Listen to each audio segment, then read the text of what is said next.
Hello दोस्तों, क्या आप भी जानना चाहते हैं जापान टेक्नोलॉजी में सबसे आगे क्यों है? क्या आप जानते हैं जापान के लोग कहीं भी सो जाते हैं? यहाँ लोगों को ट्रेन में धक्का मारने की नौकरी दी जाती है और यहाँ आप हर रात को रंगीन बना सकते हैं। तो देरी किस बात की? आइए जानते हैं जापान के बारे में। जापान की आबादी लगभग 12 करोड़ 55 लाख है और जापान की राजधानी टोक्यो है। जापान में कुल मिलाकर 6,800 से अधिक द्वीप हैं और इन द्वीपों में से एक द्वीप होन्शु है जो दुनिया का 7वां सबसे बड़ा द्वीप है। जापान में सबसे बड़े शहर टोक्यो, योकोहामा, ओसाका और नागोया है। जापान के लोग दुनिया के किसी भी अन्य देश की तुलना में अधिक काम करते हैं। ज़्यादा काम करने की वजह से यहाँ के लोगों को पूरी नींद नहीं मिल पाती। इसी वजह से यहाँ के लोग कहीं भी सो जाते हैं। इन लोगों की मेहनत की वजह से ही आज जापान टेक्नोलॉजी में सबसे आगे माना जाता है। इसलिए हमें भी अपने देश के लिए ऐसे ही मेहनत करनी चाहिए। अगर आप अकेलापन महसूस कर रहे हैं तो आप जापान के एक ऐसे कैफ़े में जा सकते हैं जहां आप किसी को गले लगाकर या किसी की गोद में लेट सकते हैं, जिससे कि आप अपना अकेलापन दूर कर सकते हैं। इन कैफ़े को कडल कैफ़े के नाम से जाना जाता है। तो देरी किस बात की, जाइए और अपना अकेलापन दूर कीजिए। आपने बहुत सी नौकरी के बारे में सुना होगा, मगर क्या आपने कभी सुना है कि किसी को धक्का मारने की नौकरी मिली है? तो हम बताएंगे आपको कि जापान में ट्रेन के यात्रियों को धक्का मारने की नौकरी दी जाती है। जापान में लगभग 57% लोग पब्लिक ट्रांसपोर्ट का इस्तेमाल करते हैं, जिससे कि बड़े पैमाने पर लोगों को संघर्ष करना पड़ता है। इसी वजह से ट्रेन फुल होने के कारण लोगों को अंदर धक्का मारा जाता है। क्या आपके साथ कभी ऐसा हुआ है? हमें कमेंट करके ज़रूर बताएं। दुनिया में सबसे ज़्यादा वेंडिंग मशीन, जी हाँ, आपने सही सुना। अगर आप जापान में सफ़र कर रहे हैं तो आपको जापान के हर कोने में वेंडिंग मशीन देखने को मिलेगी। यह भी जापान की संस्कृति का एक हिस्सा है।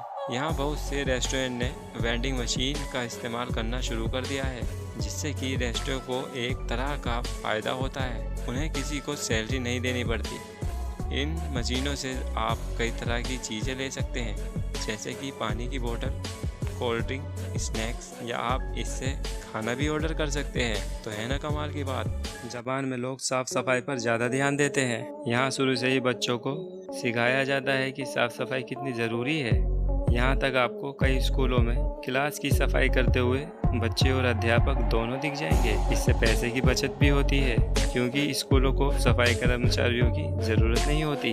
अब मैं आपको जापान के एक ऐसे त्योहार के बारे में बताऊंगा जिसके बारे में आपने कभी नहीं सुना होगा। क्या आपको पता है कि जापान में एक त्यौहार ऐसा भी मनाया जाता है जिसमें अगर आप आइसक्रीम भी खाएंगे तो वह एक इंसान के लिंग की तरह होगी? जी हाँ, इस त्यौहार को कनमारा मत्सुरी के नाम से जाना जाता है। दोस्तों, क्या आपने कभी टैटू बनवाया है? आज टैटू बनवाना एक फैशन बन गया है। लोग तरह तरह के टैटू अपने शरीर पर बनवाते हैं, मगर जापान में टैटू को बदसूरत माना जाता है और यही नहीं, टैटू को अपराध से भी जुड़ा माना जाता है। अगर आप जापान के ओनसेन में प्रवेश करते हैं तो यह माना जाएगा कि आप पानी को गंदा कर रहे हैं। तो अगर आप जापान में झरने का आनंद लेना चाहते हैं तो आपको अपना टैटू ढकना होगा।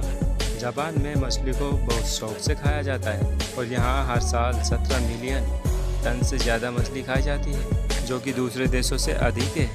क्या आप जानते हैं यहाँ एक ऐसी भी मछली खाई जाती है जो कि जहरीली होती है? इस मछली का नाम फूगू है। इस मछली को लोकप्रिय पकवान माना जाता है। इस मछली में एक तरह का जहर होता है जो कि बनाते वक्त निकाल दिया जाता है। इस मछली को बनाने के लिए लाइसेंस की ज़रूरत होती है। अगर आपके पास लाइसेंस नहीं है तो आप इस मछली को नहीं बेच सकते।